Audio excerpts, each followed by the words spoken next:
Violence is a drumbeat for the desperate. It screams, it breaks, it spills, and then it disappears. Intelligence doesn't scream, it observes, it waits. While most charge with fists clenched and voices raised, the strategic mind watches from a distance, calculating in silence. Real power doesn't beg to be seen, it doesn't need to. It surrounds, seeps in, and corrodes opposition from the inside. These are not lessons in morality. They are not for the kind. They are tools, sharpened, hidden, and waiting. Welcome to the 5 silent laws of psychological warfare, where survival isn't earned by shouting louder, it's earned by thinking further. Image is the first weapon in any confrontation. The first blade drawn is not a fist, it is the image. The moment conflict arises, the first war is not physical, it is optical. The one who controls how the story is told controls how the war is won. People don't care who is right, they care who looks right. People don't seek truth, they seek comfort in appearances, and so you must perform. Do not meet their aggression with equal aggression. Meet it with stillness. When they shout, whisper. When they tremble, you smile. When they provoke, you do nothing. And let the silence betray their instability. Control the setting. Do not fight where you are weak. Pull them into unfamiliar territory. Change the environment, and you change the odds. Craft narratives like smoke. Never solid, never traceable, but always present. Let the world see not what happened, but what you want them to believe happened. It is not about power. It is about performance. And performance is about optics. When the world is watching, victory belongs to the one who looks composed, not to the one who is correct. Delay is domination. Only the reckless charge forward. Only the weak think that speed is strength. The wise understand that the greatest blows are delivered not when the enemy is prepared, but when they have already begun to relax. There is no victory in chaos, only risk. So wait, delay, stall, distract. Appear unready while setting every piece exactly where it needs to be. Time is not an enemy, it is an executioner, slow, certain, and cold. The greatest errors are made in urgency. The loudest mistakes are born in the rush. Do not meet force with force. Let the energy of your enemy destroy itself. Feed their fire with misdirection. Give them small wins. Offer them what they believe matters while quietly cutting off their real leverage. Do not argue, do not react. Let them overreach. Let them strike first. Then when they are extended, exposed, exhausted, you move not wildly but precisely. Strike in silence, remove one piece, and the rest will collapse under the illusion of their own victory. Never push, just pull, and wait for the structure to fall into your hands. Space controls the mind. People think conflict is about the opponent. But the opponent is not your real target. The environment is. A person may resist your influence, but a person can rarely resist the influence of altered surroundings. You don't force change, you arrange it. You don't confront behavior, you design conditions where that behavior dissolves. Remove their allies and they become cautious. Shift timelines and they lose rhythm. Change the setting and they lose footing. Time, space, and context are your real tools, not pressure, not threats, not arguments. You don't push a mind. You build a room where their only way out is the door you've left open. Control the tempo, rearrange the schedule, reshape the rules without ever needing permission. People who believe they are still in control rarely fight back. By the time they realize they've been led, they are already surrounded by consequences that feel like their own choices. And that is the highest form of influence, not domination, but invisible orchestration. Appear weak, strike with precision. There is no strength in being feared if the fear arrives too soon. Let them see softness, let them see humility, let them speak first, let them believe they've won. It is in their comfort that they leave themselves vulnerable. A tiger that growls gives away its position. The true predator lets the prey wander close before the throat is exposed. Pretend to withdraw. Allow the enemy to breathe. Let them rebuild illusions. Let them gather their pride. All the while you observe, not to intimidate but to understand, not to threaten but to find the single perfect point of collapse. Then, when all attention is elsewhere, when their defenses are quiet, you strike, not with noise, not with spectacle, but with finality. You don't need overwhelming force, you need surgical accuracy. One truth, one betrayal, One shift in alignment can undo years of power if placed precisely. Never announce your intentions, never warn them. Precision beats pressure. The sharpest sword is the one they never see. Eliminate the possibility of return. Mercy is not kindness. Mercy is risk. If you must confront, finish it completely. Half measures do not dissolve enemies. They multiply them. If you leave them a way back, they will come. If you leave them hope, they will grow. And if you leave them pride, they will plot. Do not insult. Remove, do not debate. Sever, remove the titles. Erase the reputation. Burn the pathways quietly. No headlines, no glory, just disappearance. In silence, in shadow. Ghost them socially. Starve them politically. Bury them economically. Make the aftermath seem inevitable. Make it seem like nature simply moved on without them. Do not let them become a martyr. Let them become a memory. People retaliate when they feel wronged. But when they can't find the source, they freeze. If the confrontation must happen, end it so decisively that there is no ground left for vengeance to grow. Let their name echo only in their own mind. Let them see your shadow and hear nothing. That silence will haunt louder than any threat. What most people fail to grasp is that warfare is not confined to battlegrounds. It happens in boardrooms, behind smiles, in long pauses, in careful gestures, and in the words not said. True conflict happens beneath the surface, between instincts and control, between ego and silence, and it's here, in this quiet theater of strategy, where victory is no longer defined by conquest, but by manipulation so precise that the opponent believes they chose defeat themselves. The modern war is fought in layers: a glance, a missed call, a delayed reply, a carefully timed compliment. The question is no longer how do I destroy them, but how do I make them destroy themselves? Power isn't about assertion anymore, it's about disruption so elegant it feels organic. And every one of these laws, when extended, leads to one ultimate conclusion. You win not by force, but by dissolving resistance before it realizes it exists. The image is the infection. The image isn't just about appearances, it's about anchoring belief.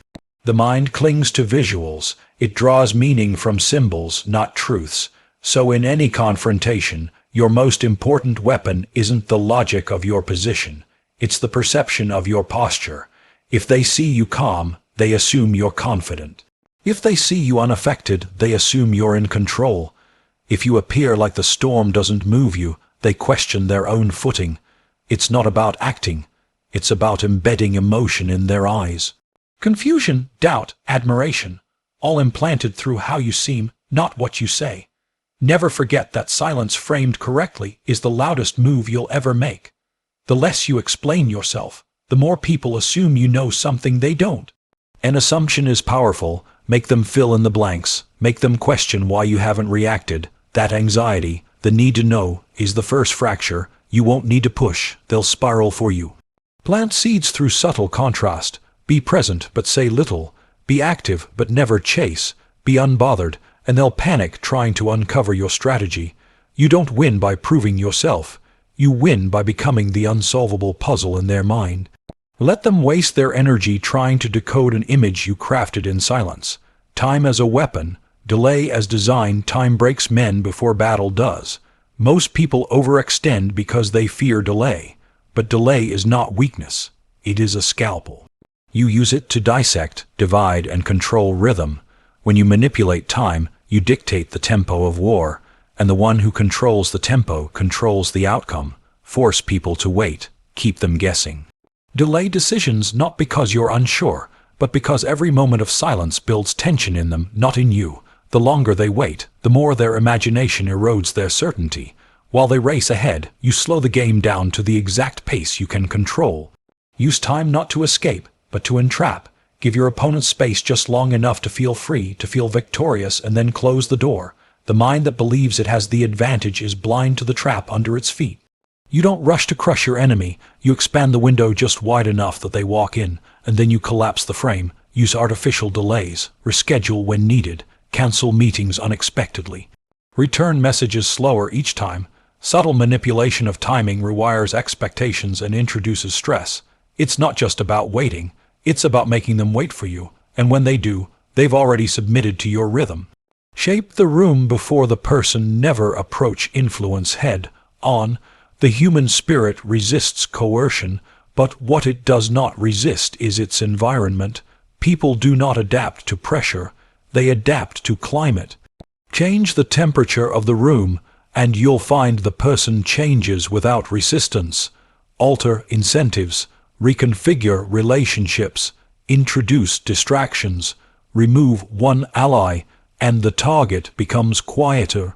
Remove two, and they become dependent. You never need to confront them directly. You simply make the conditions around them unbearable or irresistible. This law works best in silence, no fanfare, just shifts. One cancelled invitation, one forgotten mention, one missing supporter. Over time, the target becomes isolated, not by attack, but by subtraction. The strongest person becomes paranoid when the room starts to feel colder, smaller, unfamiliar. Move the walls slowly, rearrange their comfort zones, switch allies for shadows, create invisible boundaries they can't cross without asking you. Suddenly, they begin to play your game without realizing they stopped playing theirs. The illusion of vulnerability. There is nothing more dangerous than someone who appears defenseless by design. When you pretend to falter, others reveal themselves. When you make yourself appear naive, others overplay their hand. Feigned weakness is not surrender, it is bait. Pull back, offer a compliment, take the blame, say sorry. These gestures are not for peace, they are for patience. Every soft word disarms the ego, and the ego, when comfortable, becomes careless. Once they trust the stage, you move beneath it. Precision is more important than repetition. One move, if placed correctly, can unravel the foundation of their strategy. Strike once, but in the heart. Not publicly, not loudly, but at the deepest level of their structure. Take away what stabilizes them, not the power but the confidence. The world sees public humiliation, but psychological warfare prefers quiet victories. Let them believe they've won. Let them celebrate a little too early. And then take everything that matters after their guard is down. A single betrayal, crafted with foresight, ends louder than any violent blow. Endings must be absolute. Conflict is not resolved until possibility is destroyed. The mistake people make is leaving their enemies breathing. Breathing is planning. If you must cut, cut deep. If you must remove, do not leave any roots. Do not settle disputes, end them. Do not argue, disconnect. Do not diminish their power, obliterate it. If there is a confrontation to be had, it must not leave the door cracked open, because revenge doesn't need much air, it just needs time. Sever ties in such a way that the enemy has no tools left, not just socially, but psychologically. They must feel abandoned by their own network, not just disempowered, but confused as to why it happened. Make them question the reality they thought they understood. Endings are not acts of emotion, they are acts of architecture. You plan it like a demolition. Silent charges set across support beams, triggered at once. No explosion, just collapse, and in the silence that follows, no one remembers who started the war, only that you are still standing. The invisible reign. All of these laws mean nothing if they are performed with arrogance. You must become invisible, not just to others, but to yourself. The moment you act for recognition, you give away your position. The moment you act for praise, you give up leverage. Disappear behind your actions. Let others speak your legend, while you speak to no one. Invisibility is the greatest form of power because it can never be targeted. You cannot counter what you cannot see. You cannot destroy what never confronts. The shadows are not weakness, they are insulation. Let people wonder, let rumors grow. Let silence stretch until it becomes unbearable. Never clarify, never confess. The less they know, the more they imagine. And the imagination is a weapon no defense can block. People don't fear pain, they fear the unknown. They don't fear attack, they fear anticipation. So become that anticipation, never predictable, never reactive. Always present but never fully seen. In the end, true psychological warfare is not a game of offense or defense. It is a game of presence. Do they feel you even when you're not there? Do they hesitate before using your name? Do they second, guess themselves before acting? If so, you've already won, not with strength, but with strategy, not with fear, but with suggestion. So walk softly, speak rarely, think deeply, and when the moment is perfect, move once and never again.